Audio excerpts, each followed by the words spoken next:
पद। तब अब्राहम लूत से कहने लगा, मेरे और तेरे बीच और मेरे और तेरे चरवाहों के बीच में झगड़ा न होने पाए, क्योंकि हम लोग भाई बंधु हैं। क्या सारा देश तेरे सामने नहीं? सो मुझसे अलग हो। यदि तू बाईं ओर जाए तो मैं दाहिनी ओर जाऊंगा, और यदि तू दाहिनी ओर जाए तो मैं बाईं ओर जाऊंगा। मसीह में प्रिय भाइयों और बहनों और टीवी के श्रोताओं, ये भलाई का 13वां सत्र है और आज मैं आपको अब्राहम की भलाई के बारे में बताऊंगा। अब्राहम वो विश्वास के पूर्वजों में से एक था जिसका नाम बहुत बार अलग अलग तरीके से प्रयोग हुआ। विश्वास का पिता वो अब्राहम था, आशीषों का सोता वो अब्राहम था। याकूब 2 अध्याय उसका 23 पद कहता है, वह परमेश्वर का मित्र भी कहलाया। अब ये 3 नाम विश्वास का पिता, आशीषों का सोता और परमेश्वर का मित्र, क्या वो किसी को आसानी से ऐसे ही दिए जा सकते हैं? ऐसे नाम वो किसी को आसानी से नहीं दिए जा सकते। केवल वो व्यक्ति जो परमेश्वर के द्वारा पहचाना जाता है उसको ही ऐसे नाम दिए जाते हैं। किस तरीके से अब्राहम वो परमेश्वर के द्वारा पहचाना गया? अब तक मैंने आपको बहुत बार अब्राहम के बारे में बताया है। अब मैं आपको अब्राहम की भलाई की ज्योतियों के बारे में बताऊंगा। यह इसीलिए है क्योंकि अब्राहम के हृदय में बहुत ज्यादा भलाई थी, इसीलिए वो पिता परमेश्वर का मित्र बनने पाया और विश्वासियों का पिता बनने पाया और वो आशीषों का सोता बनने पाया। जब मैं आपको इस संदेश को दे रहा हूँ तो मैं आपसे आशा करता हूँ कि आप अब्राहम की भलाई की लालसा रखेंगे और आप उसे अपने हृदय में रखेंगे।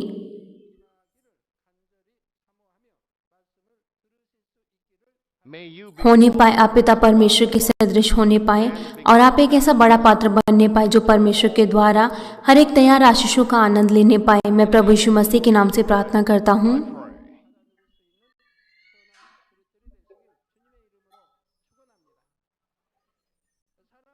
प्रिय भाइयों और बहनों, अब्राहम की पहली भलाई जिसे पिता परमेश्वर ने पहचाना वो नम्र था और वो यहाँ तक कि सब कुछ सहने के लिए तैयार था।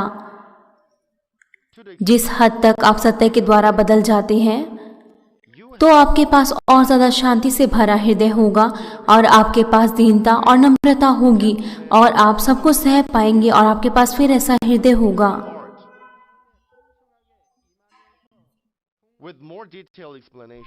और ज्यादा गहराई से अगर हम नम्रता की बात करें तो वो एक ऐसा हृदय है जिसके द्वारा आप अपना सब कुछ दे सकते हैं, क्योंकि आपका हृदय वो सत्य से भरा हुआ है और आप सत्य के द्वारा अब स्वतंत्र हैं। सहने की योग्यता वो एक सुंदर और एक ऐसे भले हृदय से आती है। और वो लोग यहाँ तक कि अगर उनके पास 2 विकल्प होते हैं तो वो लोग उसमें से वो चुनते हैं जो पिता परमेश्वर को खुश करता है। वो जो सब कुछ सहने के लिए तैयार था, उसने अपने मुंह से भले शब्दों को बोला और उसने भले और सुंदर कार्यों को दिखाया। अब्राहम के पास पूरी तरीके से सिद्धता के साथ दीनता और नम्रता थी और वो अपने हृदय में सब कुछ जोतने के लिए तैयार था। अब्राहम के किस तरीके के कार्य वो हमें दिखाते हैं कि वो पूरी सिद्ध तरीके से नम्र था और वो अपने हृदय में सब कुछ सहने के लिए तैयार था। वो उत्पत्ति 13 अध्याय में बताया गया है। अब्राहम ने अपने भतीजे लूत को उस अच्छी भूमि को चुनने दिया। वो अब्राहम के साथ रहता था जब अब्राहम ने पिता परमेश्वर की इच्छा के अनुसार अपने देश को छोड़ दिया था। इसीलिए जब परमेश्वर ने अब्राहम को आशीषें दी तो लूत ने भी, जो अब्राहम के साथ रहता था, उसने भी उन आशीषों का अब्राहम के साथ आनंद लिया क्योंकि वो अब्राहम के साथ था। लेकिन जब उनका अधिकार बढ़ा तो वो और ज्यादा एक साथ नहीं रहने पाए। पानी और घास फूस अब उनकी भेड़ बकरियों के लिए कम पड़ने लगा और वो अपनी भेड़ बकरियों को चराने के लिए असमर्थ थे। इसलिए उनके चरवाहे वो समय समय पर लड़ते रहते थे। अब्राहम वो अपने भतीजे लूत के साथ शांति बनाना चाहता था। इसीलिए उसने अपने भतीजे लूत को सलाह दी। उत्पत्ति 13 अध्याय 8 से 9 पद हमें बताता है, तब अब्राहम लूत से कहने लगा, मेरे और तेरे बीच और मेरे और तेरे चरवाहों के बीच झगड़ा न होने पाए, क्योंकि हम लोग भाई बंधु हैं। क्या सारा देश तेरे सामने नहीं? सो मुझसे अलग हो। यदि तू बाईं ओर जाए तो मैं दाहिनी ओर जाऊंगा, और यदि तू दाहिनी ओर जाए तो मैं बाईं ओर जाऊंगा।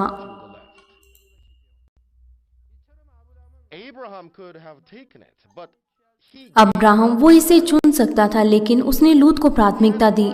अब्राहम के पास प्राथमिकता थी। अगर अब्राहम चाहता तो वो अच्छी भूमि को ले सकता था, लेकिन उसने उस अच्छी भूमि को लूत को दे दिया, और उसने अपने भतीजे लूत को इसे दे दिया। उसका भतीजा लूत, उसने कभी भी मना नहीं किया उस भूमि को लेने के लिए, और लूत ने उस अच्छी भूमि को चुना जो पूरी तरीके से पानी से भरी थी। अगर आप अब्राहम की जगह पर होते तो आप ऐसी स्थिति में क्या करते? आप एक ऐसी स्थिति की कल्पना कीजिए अगर आप लूत होते, और आप अपने हृदय की तुलना लूत के हृदय के साथ कीजिए। क्या आप उस स्थिति का लाभ लेते, और क्या आप उस अच्छी भूमि को चुनेंगे जिस तरीके से लूत ने चुना, या फिर आप अपने चाचा को उस अच्छी भूमि को दे देंगे और उन्हें प्राथमिकता देंगे? अगर लूत वो अब्राहम को प्राथमिकता देता तो भी अब्राहम वो लूत को उस भूमि को दे देता। तब भी कोई मायने नहीं रखता कि कितनी बार अब्राहम ने लूत को प्राथमिकता दी। अगर लूत वो मनुष्य के कर्तव्य को जानता और वो अब्राहम के अनुग्रह को जानता, तब वो अब्राहम को प्राथमिकता देता, लेकिन उसने ऐसा नहीं किया। उसे प्राथमिकता अब्राहम को देनी चाहिए थी, ताकि अब्राहम वो उस अच्छी भूमि को चुने।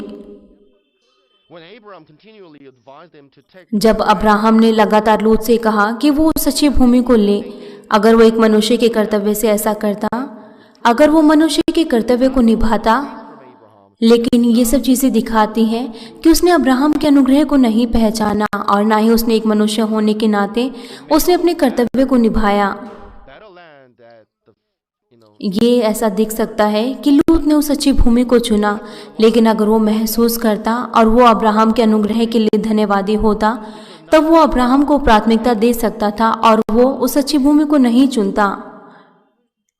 लेकिन फिर भी लूत ने अपने आप से उस भूमि को चुना। बाइबल हमें बताती है कि लूत ने कभी भी उस भूमि को लेने के लिए मना नहीं किया, लेकिन उसने उस भूमि को ले लिया। ये बातें हमें बताती हैं कि लूत के पास किस तरीके का हृदय था। लेकिन अब्राहम का हृदय कैसा था? जब लूत ने उस अच्छी भूमि को ले लिया जो अच्छी दिख रही थी, तो भी अब्राहम ने कभी भी अपने हृदय में कोई भी दुर्भावना महसूस नहीं की, और न ही कभी अब्राहम ने निराशा महसूस की, क्योंकि उसका हृदय वो सब कुछ सहने के लिए तैयार था, और उसके हृदय में हमेशा शांति बनी रहती थी। यहाँ तक कि लूत ने इस तरीके का व्यवहार किया, यहाँ तक कि लूत ने उस अच्छी भूमि को ले लिया, तो भी अब्राहम के पास उसके हृदय में कोई भी दुर्भावना नहीं थी। उसका हृदय वो बहुत ज्यादा नम्र था। इसीलिए उसने लूत को बार बार प्राथमिकता दी, और वो सब कुछ अपने हृदय में जोतने के लिए तैयार था। अब्राहम उस बात को चुनने के लिए तैयार था कि पिता परमेश्वर वो किस चीज को चाहते हैं। अब्राहम वो उसको उस अधिकार को देना चाहता था कि वो किसी भी चीज को चुने, क्योंकि अब्राहम वो अपने पूरे हृदय से दूसरों की सेवा करता था। अगर वो यहाँ तक कि कुछ और मांगे तो अब्राहम उसे और भी देने के लिए तैयार था। अगर आप अपने हृदय की तुलना अब्राहम के साथ करें तो आप कितने ज्यादा नम्र हैं। आप अपने हृदय को जांचें। जब आप अपने जीवन साथी के साथ किसी बारे में बातचीत करते हैं, या फिर आप अपने बच्चों के साथ कोई बातचीत करते हैं, तो आपका हृदय वो किस तरीके का होता है? जब आप किसी खाने के लिए बात करते हैं तो आप कहते हैं कि ये मेरा है, ये तो मुझे लेना चाहिए। मैं अपने परिवार की बड़ाई करना नहीं चाहता, लेकिन मैं सोचता हूँ कि मुझे ये बात आपको बतानी चाहिए ताकि आपको इस बात के द्वारा अनुग्रह मिलने पाए। मेरे पास 3 बेटियां हैं, और मैं सोचता हूँ कि हमने बहुत बार अपने घर को बार बार बदला है, और हमने अपने घर को 23 सालों में 7 बार बदला है।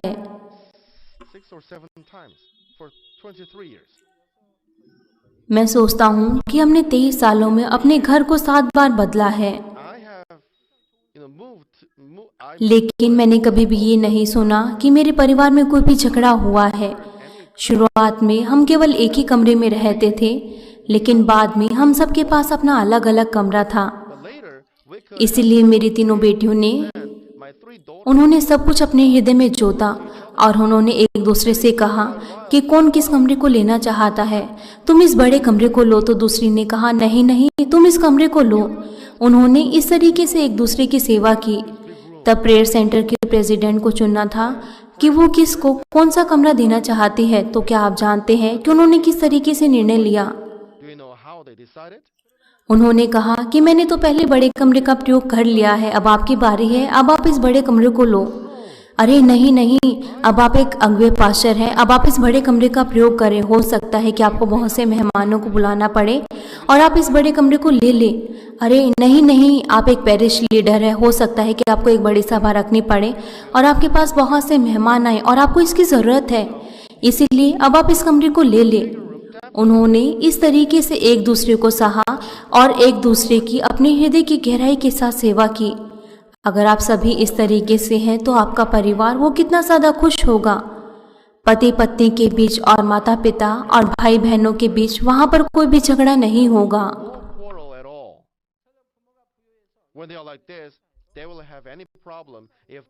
अगर उनके पास कोई भी समस्या है, अगर उन्होंने कुछ भी अपने पूर्वजों से प्राप्त किया है, लेकिन कितने सारे लोग हैं जो इस तरीके से करते हैं, मैं बड़ा हूँ इसलिए मुझे ज़्यादा लेना चाहिए। लोग इस तरीके से कहते हैं और उनके पास ऐसी बहुत सी समस्याएं होती हैं। अगर वो कहें कि आप ज़्यादा लो, अरे नहीं नहीं आप ज़्यादा लो, तो ये कितना ज़्यादा खुश और आनंदित होगा। मैं आशा करता हूँ कि आप सभी इतने विशाल मन के होंगे। अगर आपके पास 10 चीज़ें हैं, अगर उनमें से कोई आपसे कुछ मांगता है तो फिर आप उनमें से कितना देंगे? आप उसमें से केवल 2 ही चीज़ें देंगे। हो सकता है कि कोई दूसरे लोग 5 या फिर कोई और दूसरे लोग जिनका मन थोड़ा बड़ा है वो 5 या 6 चीज़ें दे सकते हैं, 6 या 7 वो इस तरीके से दे सकते हैं। लेकिन अब्राहम, वो उसका हृदय ऐसा था कि वो अपनी 10 की 10 चीज़ें वो दूसरों को देने के लिए तैयार था।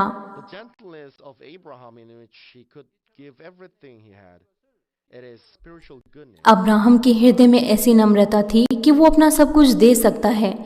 ये एक आत्मिक भलाई है जिसे पिता परमेश्वर ने ग्रहण किया।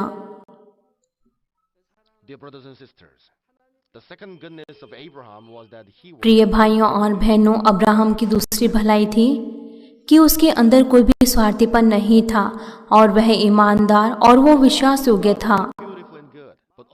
उसका हृदय न केवल सुंदर और भला था, लेकिन उसका हृदय वो बहुत ज़्यादा विशाल था। इसीलिए वो अपने हृदय में बहुत सी चीज़ों को रखने पाया।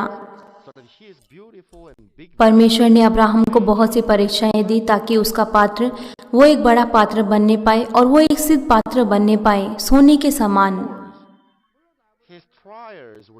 निश्चित तौर से उसकी परीक्षाएं वो दूसरों से अलग होंगी। मूसा ने यहाँ तक कि उन परीक्षाओं के द्वारा अपने जीवन को जोखिम में डाला और उसने बहुत से आंसुओं को बहाया। और मूसा वो 40 सालों तक परीक्षाओं में रहा। जब उसने पूरी तरीके से अपने आप को दूर किया, तब उसका विश्वास वो परमेश्वर में और ज़्यादा सिद्ध बनने पाया और वो हर एक चीज़ों को एक नई दृष्टि के अनुसार देखने पाया। और तब उसने फिर अंगीकार किया कि उसका धन्यवाद वो उसके हृदय की गहराई से है, धन्यवाद के आंसुओं के साथ। लेकिन अब्राहम के साथ ये बिल्कुल अलग था। अब्राहम ने किसी भी शौक और किसी भी दर्द की परीक्षाओं का सामना नहीं किया, लेकिन अब्राहम ने परीक्षाओं के द्वारा आशीषों को प्राप्त किया, क्योंकि उसने ईमानदार मार्गों को चुना और उसने विश्वास और आशा के साथ कार्य किया। अब्राहम के पास भी कुछ ऐसा था जिसके लिए उसे चिंता करनी थी, लेकिन ये मूसा से कम था। अब्राहम और मूसा ने अलग अलग परीक्षाओं का सामना किया, क्योंकि उनकी परिस्थितियां और परमेश्वर के द्वारा दिए गए कार्य वो बिल्कुल अलग थे, क्योंकि उनके पास अलग अलग हृदय की भूमि थी। वो तरीका जिसके द्वारा पिता परमेश्वर चाहते थे कि उनके हृदय की खेती हो, वो बिल्कुल एक दूसरे से अलग था। अब्राहम के पास एक भला और एक बड़ा हृदय था और वो ईमानदारी और वो विश्वास के साथ अपने मार्गों में चलना चाहता था।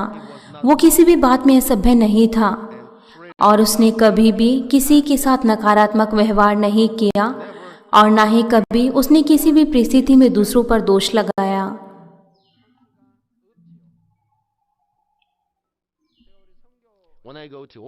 और ना ही कभी दूसरों के साथ उसने गलत व्यवहार किया। जब मैं विदेशी क्रूसेड्स में जाता हूँ तब मैं हमेशा दूसरे व्यक्तियों के कमरों को देखता हूँ। जब वो होटल से निकलते हैं उससे पहले मैं देखता हूँ और मैं अपने कलीसिया के कार्यकर्ताओं के कमरों में जाता हूँ। मैं निश्चित नहीं हूँ कि वो इस बात को जानते हैं या नहीं। मैं उनके बाथरूम को भी देखता हूँ, लेकिन ऐसा कोई भी कमरा नहीं है जिसे मैं पसंद करता हूँ। मेरा मतलब है कि ऐसा कोई भी कमरा नहीं है जो पूरी तरीके से साफ हो और सुयोजित हो। ये मेरा कमरा नहीं है, मैंने तो इसके लिए पैसा दिया है। वो लोग इस तरीके से सोचते हैं और जब वो लोग अपने तौलिए का प्रयोग करते हैं तो उसके बाद वो उसे फेंक देते हैं।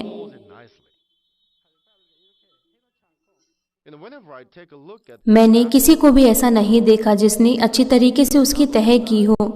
और जब मैं उनके बाथरूम को देखता हूँ तो वो अच्छे तरीके से वहाँ अच्छे तरीके से चीज़ों को व्यवस्थित नहीं करते और उनके बिस्तर भी इसी तरीके से होते हैं। जब वो इस पर सोते हैं तो उन्हें अच्छी तरीके से इसे साफ करना चाहिए और अच्छी तरीके से बिस्तर को रखना चाहिए।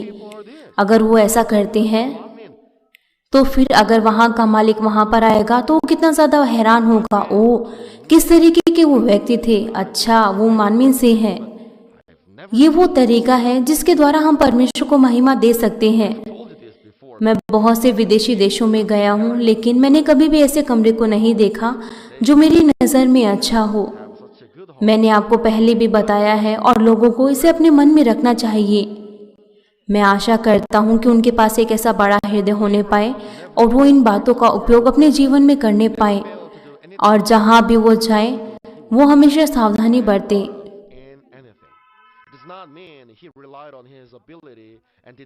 अब्राहम ने कभी भी ऐसा महसूस नहीं किया कि उसने अपने कार्यों को परमेश्वर के सामने अच्छा किया है और उसने हर एक कार्य गर्व के साथ किया है। अब्राहम वो बहुत ज़्यादा नम्र था, इसीलिए उसने परमेश्वर के सामने अपने आप को शून्य समझा और उसने इस बात पर विश्वास किया कि वो परमेश्वर के नाम में सब कुछ कर सकता है।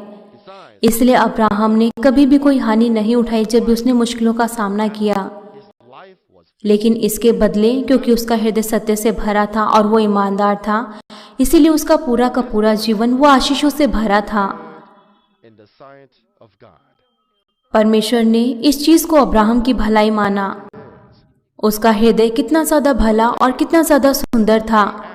कुछ लोग कहते हैं कि वो विश्वास के साथ कार्य करते हैं, लेकिन ना ही वो ईमानदार होते हैं और ना ही उनका हृदय वो सत्य से भरा होता है, क्योंकि उनका हृदय वो स्वार्थीपन से भरा होता है। लेकिन एक भले हृदय वाला व्यक्ति वो हमेशा ईमानदार और विश्वास योग्य मार्गों पर चलता है, क्योंकि वो विश्वास करता है कि परमेश्वर उसे आशीषित करेगा। जब से अब्राहम वो एक ऐसा व्यक्ति था,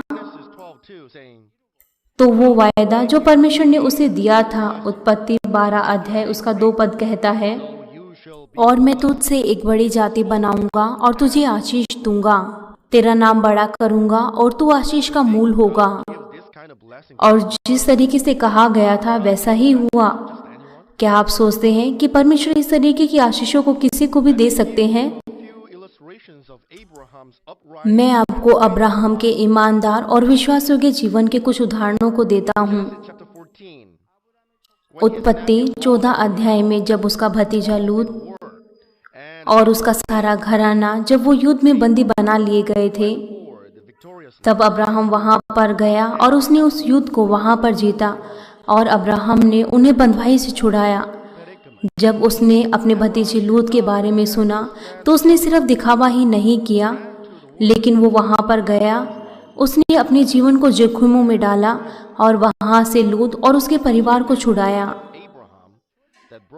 अब्राहम के इन कार्यों के कारण जिसने जीत दिलाई, तो सदोम के राजा ने अब्राहम से कहा कि वो अब्राहम को धन्यवाद देना चाहता है और वो उस युद्ध में बची हुई चीज़ों को चाहता है कि अब्राहम उसे अपने पास रखे। अब्राहम ने सदोम के राजा से कहा, परम प्रधान ईश्वर यहोवा जो आकाश और पृथ्वी का अधिकारी है, उसकी मैं ये है शपथ खाता हूँ कि जो कुछ तेरा है उसमें से ना तो मैं एक सूत और न एक जूती का बंधन न कोई और वस्तु लूँगा, कि तू ऐसा ना कहने पाए कि अब्राहम मेरे ही कारण धनी हुआ।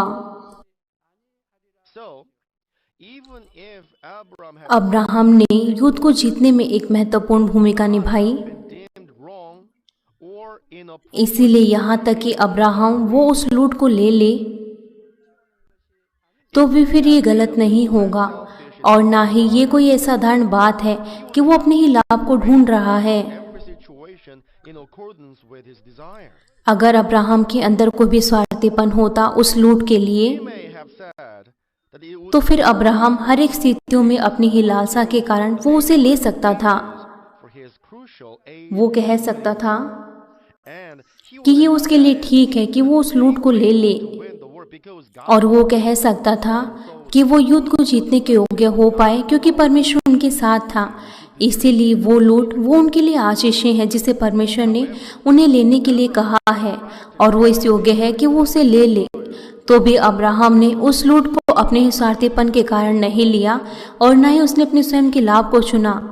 यह इसलिए था क्योंकि अब्राहम के हृदय के अंदर किसी भी प्रकार का लालच नहीं था, और अब्राहम के हृदय के अंदर अपने आप का लाभ ढूंढने की कोई भी इच्छा नहीं थी। कोरिया के इतिहास में हम ऐसे ईमानदार लोगों को कभी कभार ढूंढ सकते हैं। वो बिल्कुल अब्राहम की तरह नहीं थे, लेकिन वो भी अपने जीवन में बहुत ज़्यादा ईमानदार थे। जब हम एडमिरल शिनशिन ली के बारे में सोचते हैं, उनके अंदर कोई भी स्वार्थीपन नहीं था।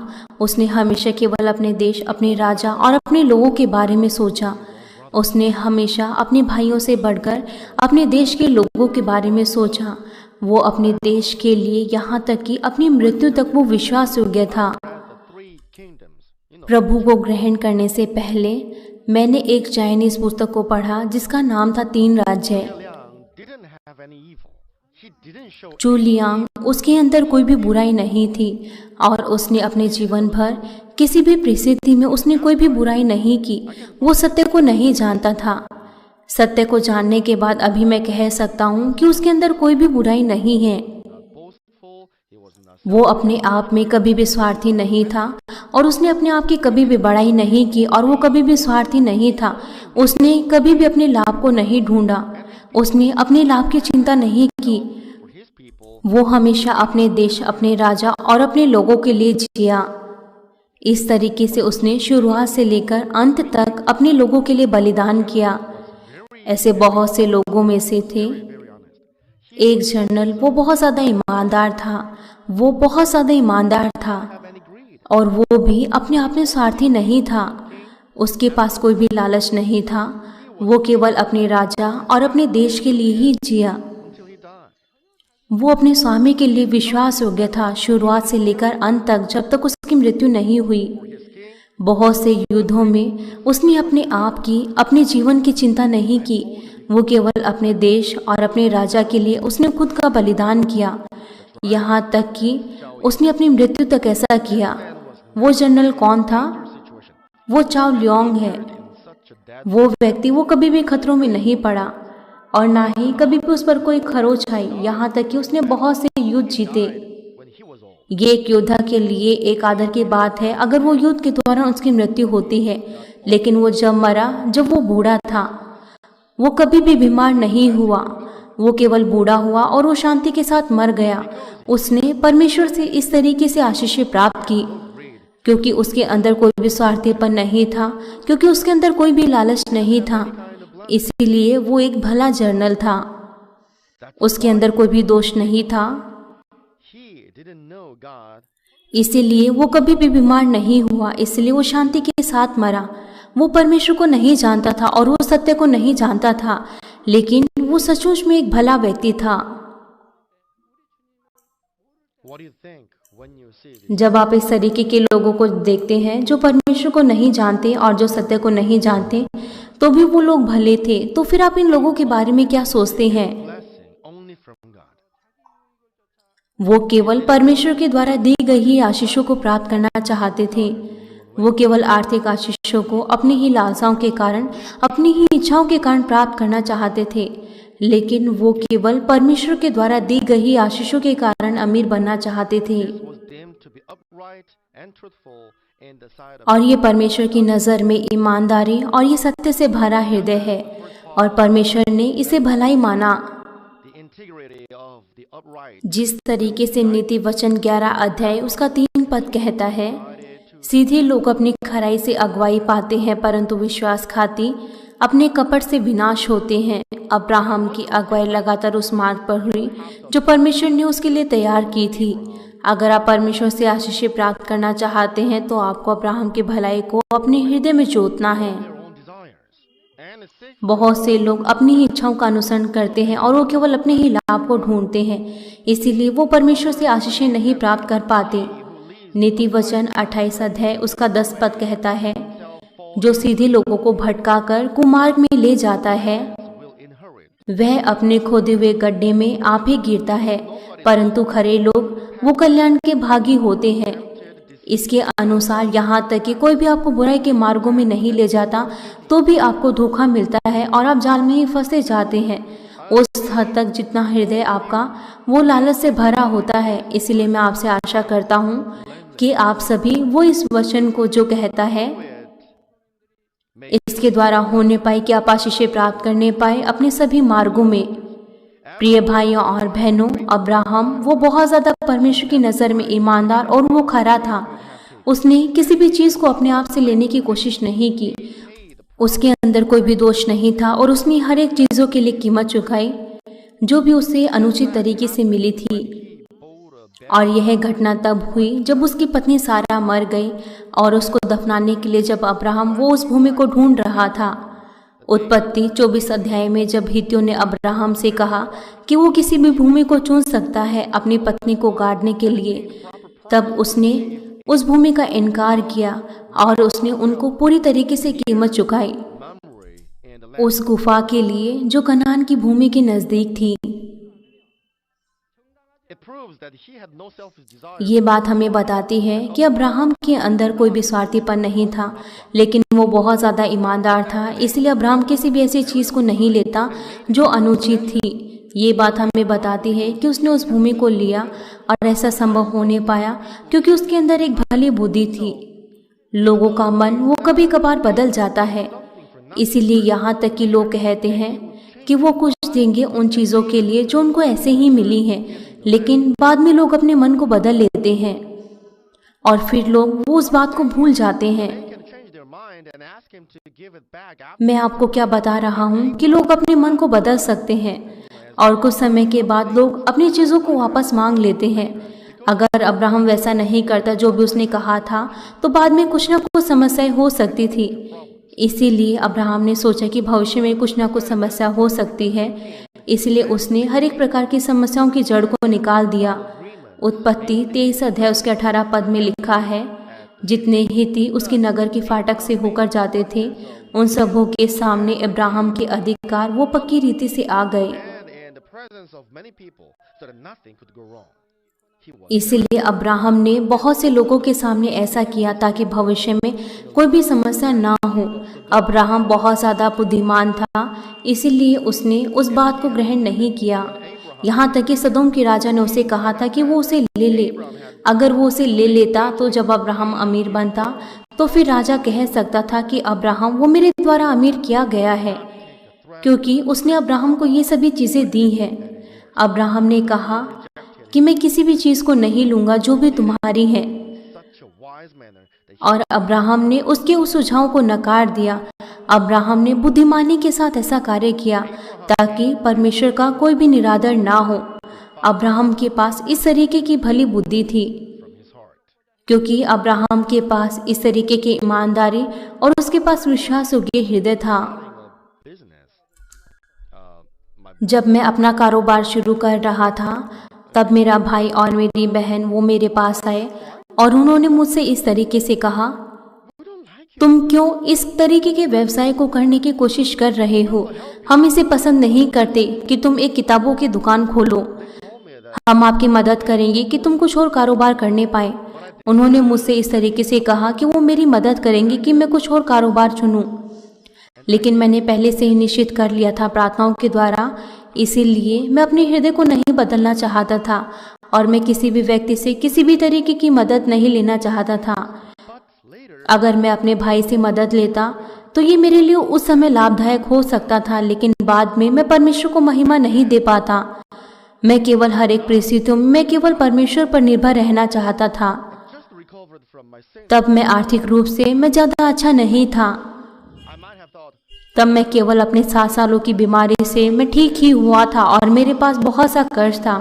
अगर मैं तभी समय सोचता कि ओह परमेश्वर मुझे आशीषें दे रहे हैं और परमेश्वर मेरे लिए ऐसा कार्य कर रहे हैं, लेकिन मैंने उनके सुझावों को नकार दिया। मैं अब कितना ज़्यादा धन्यवादी हूँ। अगर उस समय मैं उनकी मदद लेता तो वो बाद में कह सकते थे कि मैंने तुम्हारी मदद की जब तुम बहुत ज़्यादा गरीब थे, लेकिन मैं अब इस तरीके से समृद्धि पा रहा हूँ। मैं केवल और केवल परमेश्वर पर निर्भर रहा। यह बिल्कुल ऐसा है जब मैंने इस कलीसिया की शुरुआत की। 30 साल पहले जब मैंने इस कलीसिया को शुरू किया तो मेरे पास केवल 7,000 वोन थे, लेकिन तब भी मैंने किसी अपने भाई और किसी अपनी बहन की मदद नहीं मांगी। मैंने किसी से मदद नहीं मांगी कि वो मेरी मदद करे ताकि मैं अपनी कलीसिया की शुरुआत कर सकूं। मैं ऐसा नहीं चाहता था और ना ही मैंने उनसे कहा कि वो लोग मेरी कलीसिया में आए। जब मैंने इस कलीसिया की शुरुआत की, मेरी बहनों को उनको पहले से इस सुसमाचार का प्रचार किया गया था और वो किसी और दूसरी कलीसिया में जा रही थी। मैंने उनसे कभी नहीं कहा कि मैंने अपनी नई कलीसिया को शुरू किया है, आप मेरी कलीसिया में और मेरी मदद करें। मैं केवल और केवल मैं पिता परमेश्वर पर निर्भर रहा। इसीलिए जब मैंने अपनी कलीसिया की शुरुआत की तो मैंने तभी की तभी प्रार्थना की। मैंने शुरुआत से ही प्रार्थना की, यहाँ तक कि ये एक छोटी कलीसिया है तो भी मैंने वहाँ पर प्रार्थना घर बनाया पहले ही दिन से और मैंने परमेश्वर से प्रार्थना की। और वो सदस्य जो शुरुआत से ही मेरे साथ हैं वो इस बात को जानते हैं। यहाँ तक कि गर्मियों के दिनों में हम वहाँ पर प्रार्थना करने के लिए गए, यहाँ तक कि वहाँ पर इतनी हवा नहीं आती थी और ना ही वहाँ पर कोई पंखा था, लेकिन हमने उस छोटे प्रार्थना घर में वहाँ पर प्रार्थना की और हमारे बहुत से पसीने बहते थे। इसीलिए हमने एक एक करके हमने परमेश्वर से उत्तरों को प्राप्त किया। आप भी ऐसा कर सकते हैं अगर आप सचमुच में पिता परमेश्वर से प्रेम करते हैं। अगर आपके पास सच्चा विश्वास है तो फिर आपको पिता परमेश्वर पर निर्भर रहना चाहिए, यहाँ तक कि छोटी से छोटी चीज़ के लिए। अगर आप पिता परमेश्वर से उत्तर प्राप्त कर सकें और आप परमेश्वर से प्रार्थना कर सकें तो परमेश्वर आपको हर एक चीज़ों में सुरक्षा देंगे और परमेश्वर आपकी अगुवाई करेंगे। क्यों? क्योंकि आपके पास एक ऐसा हृदय है कि आप पिता परमेश्वर पर निर्भर रह सकते हैं और आप पिता परमेश्वर पर विश्वास करते हैं। इसीलिए पिता परमेश्वर आपकी हर समय गारंटी लेंगे। क्या आप नहीं देखते कि पिता परमेश्वर हमेशा हमारे साथ है और उन्होंने हमारे लिए इतने ज़्यादा सालों में पूरे संसार भर में बहुत सी शाखा कलीसियाएं खोली हैं और पिता परमेश्वर ने ऐसी चीज़ों को किया है जो बिल्कुल असंभव थी। हमारे पास ऐसे बहुत से सदस्य हैं जो परमेश्वर से बहुत से आशीषों को प्राप्त कर रहे हैं। मैं उनके लिए बहुत ज़्यादा धन्यवादी हूँ। वो बदल गए जब उन्होंने पिता परमेश्वर के वचनों को सुना और उन्होंने पिता परमेश्वर से आशीषों को प्राप्त किया। मैं ऐसे सदस्यों के लिए मैं बहुत ज़्यादा धन्यवादी हूँ। एक व्यक्ति और उसके कर्मचारी वो मेरे ऑफिस में आए और उन्होंने फिर मुझसे कहा कि वो अपने व्यवसाय को शुरू कर रहा है पिछले जून में या फिर जुलाई में। उसने केवल अपने व्यवसाय की शुरुआत ही की थी और वो पहले से ही अपनी जुलाई में 7वां दशमांश को दे चुका है और अगस्त में उसने कम दशमांश दिया क्योंकि उसको कुछ पैसों को अपने कर्मचारियों को देना था। लेकिन फिर सितंबर में उसका दशमांश वो 8 मिलियन वॉन से ज़्यादा था और उसका दशमांश वो लगातार बढ़ रहा है। वो केवल और केवल परमेश्वर पर निर्भर रहने पाया जब तक कि उसने बहुत सी परीक्षाओं का सामना किया। वो केवल पिता परमेश्वर पर और चरवाहे पर निर्भर रहा। उसने दोबारा से मुझसे कुछ पूछा क्योंकि अब वो और ज़्यादा व्यस्त होता जा रहा था और उसका व्यवसाय अब विदेशों में भी बढ़ रहा था। अब उसके पास बहुत से लोग थे। अब मुझे बहुत से लोगों की ज़रूरत है। क्या ये ठीक है कि मैं बहुत ज़्यादा लोगों को अपने ऑफिस में रखूं? वो यहाँ तक कि वो मालिक था, लेकिन वो फिर भी केवल पिता परमेश्वर पर निर्भर रहना चाहता था। इसलिए उसने मुझसे पूछा और तब मैंने उससे कहा कि जिस तरीके से तुम चाहते हो वैसा ही तुम करो। और फिर मैंने उसके लिए प्रार्थना की ताकि वो और ज़्यादा लोगों को अपने ऑफिस में रखने पाए। वो वहाँ का मालिक था और उसके पास अधिकार था कि जिस तरीके से वो चाहता वो कर सकता था, लेकिन वो केवल और केवल परमेश्वर पर निर्भर रहा, चाहे उसकी कुछ भी परिस्थितियाँ हों। जब उसके पास एक ऐसा हृदय था तब उसने 8 मून से भी ज़्यादा अपने दशांश को दिया। ये कुछ भी नहीं है। पिता परमेश्वर उसके लिए कार्य कर रहे हैं और उसका व्यवसाय और ज़्यादा बढ़ रहा है। पिता परमेश्वर उसके लिए कार्य कर रहे हैं ताकि उसका व्यवसाय वो और ज़्यादा अच्छा होने पाए, जो इस पूरे संसार भर में पहचाना जाए। इस व्यवसाय के साथ साथ वहाँ पर किसी दूसरे तरीके का व्यवसाय था। मैं सोचता हूँ कि ये बहुत ज़्यादा अद्भुत है। ये बहुत ज़्यादा अद्भुत था। वो कौन सा पत्थर है? वो कौन सा पत्थर था? क्या? ये मार्बल पत्थर का व्यवसाय है। ये एक अलग व्यवसाय है जिसमें बहुत से अलग अलग मार्बल के रंगों को वहाँ पर बनाया जा सकता है। लाल, पीला, नीला, कोई भी दूसरे रंग।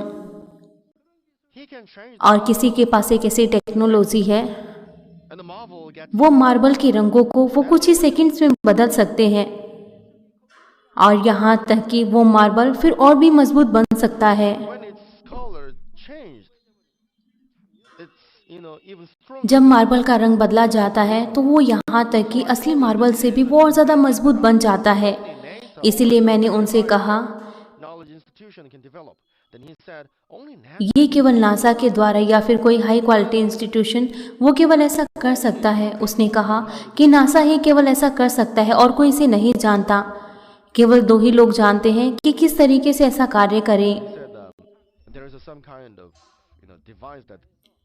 और फिर उसने कहा कि कुछ ऐसी डिवाइस होती हैं जिसके द्वारा इस तरीके के मार्बल को अलग अलग रंगों में बनाया जा सकता है और वो इसके द्वारा और ज़्यादा मजबूत बन जाता है। जब वो लोग इसे इंटरनेट पर डालते हैं तो बहुत से लोग इसे खरीदते हैं और बहुत से लोग इसके बारे में पूछते हैं। मैं ये नहीं कह रहा कि वो केवल वही व्यक्ति जिसके पास टेक्नोलॉजी है वो उस व्यवसाय की देखभाल कर रहा है। इसीलिए परमेश्वर उसे आशीषें और फिर आशीषों पर आशीषें उसे बार बार दे रहे हैं।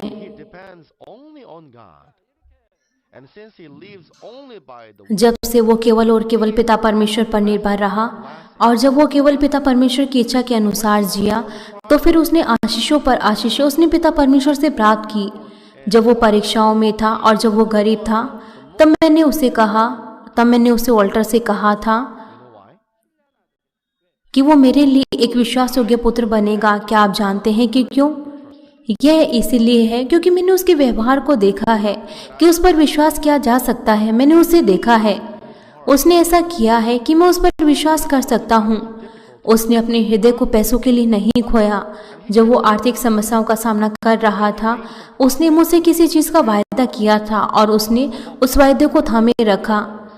जब वो जापान में था तो उसने वायदा किया और उसने उस वायदे को निभाया जिस तरीके से उसने वायदा किया था। इसीलिए मैंने दशांश को निकालकर बाकी बची हुई भेंट धन्यवादी रूप में परमेश्वर को दी और तब मैंने उस पर विश्वास करना शुरू किया। वो आर्थिक समस्याओं में था लेकिन फिर भी उसने अपने मन को नहीं बदला, लेकिन उसने अपने वायदे को पूरा किया। उसने इस तरीके से नहीं किया जिस तरीके से हनन्या और सफीरा ने किया था। उसने सब कुछ मेरे पास भेज दिया जिस तरीके से उसने वायदा किया था। इसलिए मैंने उसके हृदय को जीत लिया। ओ ये पुत्र, ये सचमुच में ईमानदार है और उसने उन बातों को पूरा किया है जो भी उसने किया था।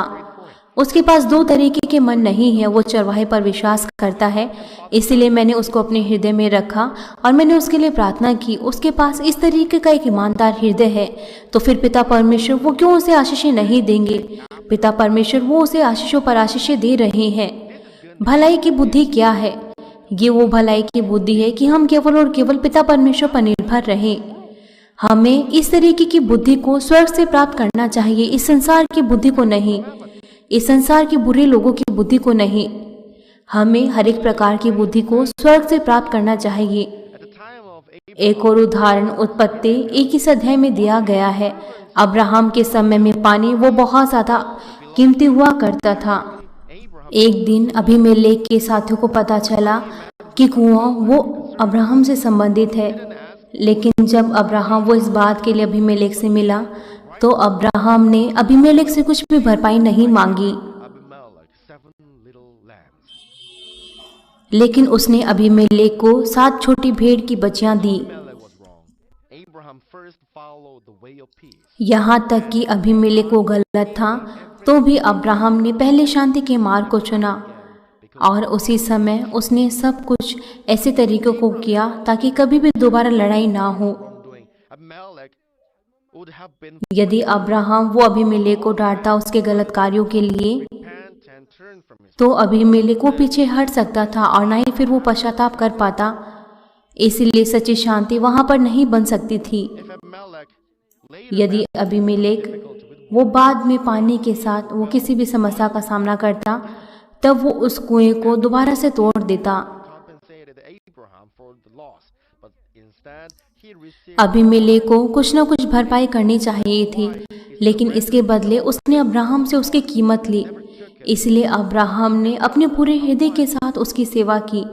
ये बातें हमें बताती हैं कि अब्राहम वो कितना ज्यादा बुद्धिमान था। इसीलिए अब्राहम की अगुवाई उसके आशीषों के मार्ग पर हुई जो परमेश्वर ने अब्राहम के लिए तैयार की थी। उसने सब कुछ सिद्धता के साथ और हर एक चीजें सही तरीके से की, क्योंकि उसके पास भलाई की बुद्धि थी। इसी तरीके से अगर आप कुछ भी भली बुद्धि के साथ करते हैं तो फिर आपके पास लड़ाई करने के लिए कुछ भी नहीं होगा और आप सबके साथ शांति बनाने पाएंगे और आप इस योग्य होने पाएंगे कि आप अपने कार्यों को सिद्धता के साथ पूरा करें। लेकिन कितने लोग वो इस तरीके से नहीं करते। वो इस तरीके के मामले को भलाई के साथ नहीं सुलझाते, लेकिन वो इस बात को ढूंढने की कोशिश करते हैं कि गलती किसकी है। अगर आप में या फिर किसी दूसरी पार्टी में दुर्भावनाएं होती हैं तो बाद में ये मामला ये और भी ज्यादा गंभीर बन सकता है। लेकिन अगर आपके पास भलाई की बुद्धि है तो फिर आप किसी के साथ भी शांति भंग नहीं करेंगे। आप केवल परमेश्वर के धर्म और उनके राज्य के लिए कार्य करेंगे और आप परमेश्वर के प्रावधान को और ज्यादा महानता के साथ पूरा करेंगे। अगर आप उस दूसरी पार्टी के साथ भलाई के साथ कार्य करते हैं जिन्होंने आपके लिए बुराई की है, तो फिर आप अपने आप को बदलने पाएंगे और आप यहाँ तक कि दूसरी पार्टी के भी हृदय को पिघलाने पाएंगे। मैं आशा करता हूँ कि आप इस भलाई की बुद्धि को याद रखेंगे और ये भलाई ये आपके हृदय में आने पाए जब आप सबको सहने के लिए तैयार होते हैं और आप ईमानदारी के साथ बिना किसी स्वार्थीपन की इच्छा के साथ चलने पाए। मैं आपको इस संदेश का निष्कर्ष देता हूँ। मैंने आपको अब्राहम की भलाई की 2 बातें बताई। अब्राहम की पहली भलाई थी जिसे पिता परमेश्वर ने ग्रहण किया कि अब्राहम का हृदय वो नम्र था और वो सब कुछ सहने के लिए तैयार था। और अब्राहम की दूसरी भलाई थी कि वो ईमानदार था और उसके पास कोई भी स्वार्थीपन की भावनाएं नहीं थी। इस संसार के लोग जिनके पास भलाई होती है वो बाहरी तौर से कमजोर दिख सकते हैं और वो किसी भी समस्या का सामना कर सकते हैं, लेकिन जिनकी भलाई परमेश्वर के द्वारा पहचानी जाती है वो किसी भी समस्या का सामना नहीं करते, क्योंकि वो भलाई की बुद्धि अब्राहम की तरह प्राप्त करते हैं और वो हर एक समस्याओं को शांति के साथ सुलझाते हैं और फिर वो किसी भी समस्या का सामना नहीं करते। याकूब 3 अध्याय उसके 17 और 18 पद में लिखा है, पर जो ज्ञान ऊपर से आता है वह पहले तो पवित्र होता और फिर मिलनसार और फिर मृदु भाव और दया और अच्छे फलों से लदा हुआ होता है और कपट रहित होता है और मिलाप कराने वालों के लिए धार्मिकता का फल वो मेल मिलाप के साथ बोया जाता है।